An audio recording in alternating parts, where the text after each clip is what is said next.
और मैंने अपनी ज़मीन को छोड़ा नहीं कभी। तो इसलिए मुझे जो साधारण आदमी है, एक कम महत्व वाला आदमी है, वो एक गूंगा आदमी है, वो अक्सर राह चलते मिल जाता है और मैं उसको अपनी कविता का विषय बना लेता हूँ। एक जो कविता है, एक कम महत्व वाला आदमी, ये बहुत साल पहले हमारे एक दूर के रिश्तेदार थे, तो टेलीफोन पे खबर मिली कि उनकी मृत्यु हो गई है। तो उनकी अपने परिवार में कोई ज़्यादा महत्व नहीं था। अक्सर आपने देखा होगा हमारे परिवारों में कोई ना कोई ऐसा व्यक्ति होता है जो बिल्कुल ही एक कोने में पड़ा रहता है, जिसका कोई बहुत ज़्यादा महत्व नहीं होता है। तो जब मुझे समाचार मिला कि उनकी मृत्यु हो गई है, तो मैं दिन भर उनके बारे में सोचता रहा और फिर ये कविता मैंने लिखी।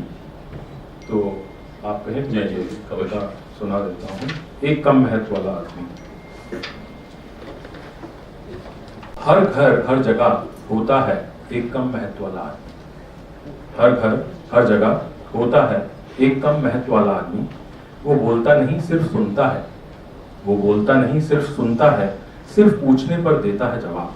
सिर्फ पूछने पर देता है जवाब। झिझक शंका रोज पूछती हैं उससे, तुम कहाँ बैठोगे? तुम्हारा कमरा आज क्या होगा? तुम्हारी चादर तुम्हारा बिस्तर कब बदला जाएगा? आज तुम्हारा खाने सोने का समय कितना खिसकेगा? इस बार तुम्हारी छुट्टी किसकी छुट्टी से कटेगी? इस बार तुम्हारी छुट्टी किसकी छुट्टी से कटेगी?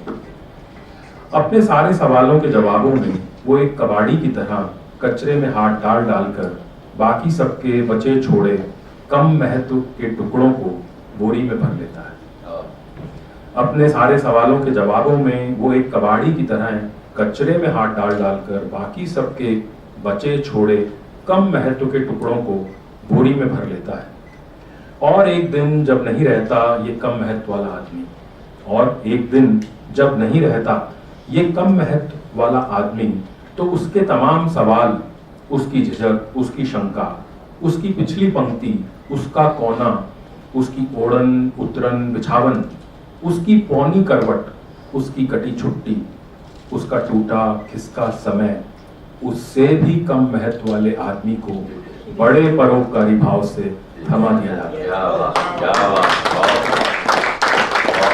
और एक दिन जब नहीं रहता ये कम महत्व वाला आदमी, तो उसके तमाम सवाल, उसकी झिझक, उसकी शंका, उसकी पिछली पंक्ति, उसका कोना, उसकी ओढ़न उतरन बिछावन, उसकी पौनी करवट, उसकी कटी छुट्टी, उसका टूटा खिसका समय, उससे भी कम महत्व वाले आदमी को बड़े परोपकारी भाव से थमा दिया जाता है।